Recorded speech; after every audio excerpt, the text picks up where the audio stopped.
अस्सलाम वालेकुम नाजरीन, मैं हूँ रेहान नसीर और आप देख रहे हैं हमारा यूट्यूब चैनल हकीकत जानो।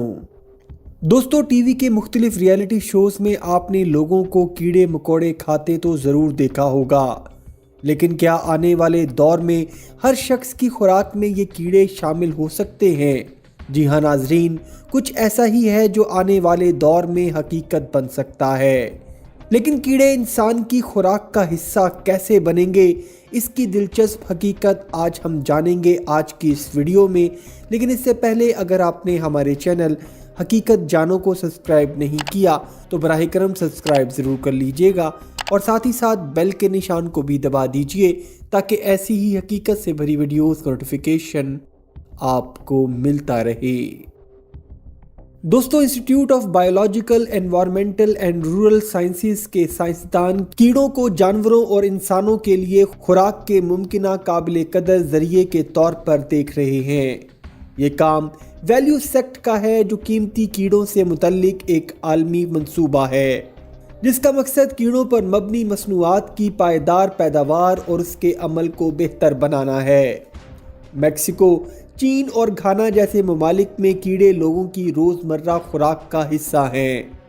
कीड़े बहुत से दूसरे खानों के मुकाबले में माहौल दोस्त प्रोटीन का जरिया बन जाते हैं और दुनिया की बढ़ती हुई आबादी की खुराक की तलब में मदद कर सकते हैं। 20,000 जिंदा खाने के कीड़ों पर बात करते हुए साइंसदानों का कहना है कि कीड़े के अज्जा कई तरह के खानों का हिस्सा बन सकते हैं। इनके मुताबिक इन कीड़ों को प्रोटीन शेक और प्रोटीन स्मूदीज बनाया जा सकता है। ये कीड़े बर्गर्स में भी इस्तेमाल हो सकते हैं, जिसके बारे में आप हकीकत में सोच सकते हैं कि मैं इन्हें खाऊंगा, मगर शायद ऐसे नहीं जिस तरह से अब ये नजर आ रहे हैं। दोस्तों, साइंसदान प्रोसेस्ड कीड़ों की ग़िज़ाइयत की अहमियत पर तहकीक कर रहे हैं, जिसके बारे में उनका कहना है कि ये पायदार प्रोटीन का एक अहम जरिया हो सकते हैं। उन्होंने कहा कि ये कीड़े प्रोटीन और पॉली इनसैचुरेटेड फैटी एसिड से भरे हैं जो हमारे लिए वाकई अच्छा है। हम ये समझना चाहते हैं कि हम कीड़ों को किस तरह खा सकते हैं ताकि इनसे खुराक के लिए ज़रूरी ग़िज़ाइयत फराहम की जा सके जिसकी हमें खुराक और खाने में कहीं ज़्यादा ज़रूरत होती है। सबसे ज़्यादा अहम बात इन अज्जा को मिलाकर इन्हें एनर्जी का ज़रिया बनाना है। दोस्तों, इस प्रोजेक्ट में सबसे पहले स्याह रंग की मक्खियों को तहकीक का हिस्सा बनाया जाएगा और जानवरों के खाने में कीड़े की मसनूआत के इस्तेमाल को देखने के काम को बढ़ाया जाएगा। इसके नताइज तमाम शुमाली यूरोप में खुराक और ज़राअत के कारोबार के साथ शेयर किए जाएंगे। तहकीक से पता चलता है कि यूरोपीय यूनियन के तकरीबन 30% सार्फिन कीड़ों पर मबनी खाना खाने के लिए तैयार हैं। वैल्यू सेक्ट का मकसद कीड़ों की पैदावार और प्रोसेसिंग के म्यार को बेहतर बनाकर सार्फिन के टेस्ट करके और इसके माहौलियाती असरात को कम करके इसकी तादाद में इजाफा करना है। दोस्तों, कीड़ों पर मबनी कुछ अज्जा पहले ही दस्तयाब हैं और साइंसदानों का ख्याल है कि आने वाले बरसों में कीड़ों की खुराक की मसनूआत के इंतखाब में इजाफा होने का इम्कान है।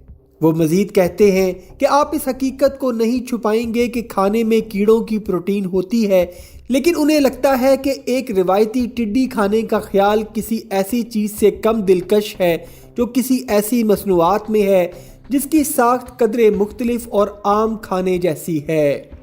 दोस्तों, पिछली चंद दहाइयों में खाने की खपत में तब्दीली के अंदाज को देखें तो दुनिया में मुख्तलिफ किस्म के खानों, मुख्तलिफ जायकों को बहुत ज़्यादा कबूल किया जा रहा है। लोग अपने खाने के जायके में सभी मुख्तलिफ सकाफ़तों को अपनाना चाहते हैं और उनके लिए ये कीड़े मकोड़े इसमें महज अगला कदम है। दोस्तों, इनके मुताबिक अगले 20 बरसों में खाने के मेन्यू में कीड़ों से तैयार करदा खुराक का इंतखाब एक आम सी बात होगी। उम्मीद करता हूँ दोस्तों आज की वीडियो आपको पसंद आई होगी। अगर वीडियो पसंद आई है तो वीडियो को लाइक, शेयर और कमेंट सेक्शन में अपनी राय का इजहार ज़रूर कर दीजिएगा और जाते जाते चैनल को सब्सक्राइब करके हमारी हौसला अफजाई भी कर दीजिए। अपना और अपने घर वालों का बहुत सा ख्याल रखिएगा। अल्लाह हाफिज़।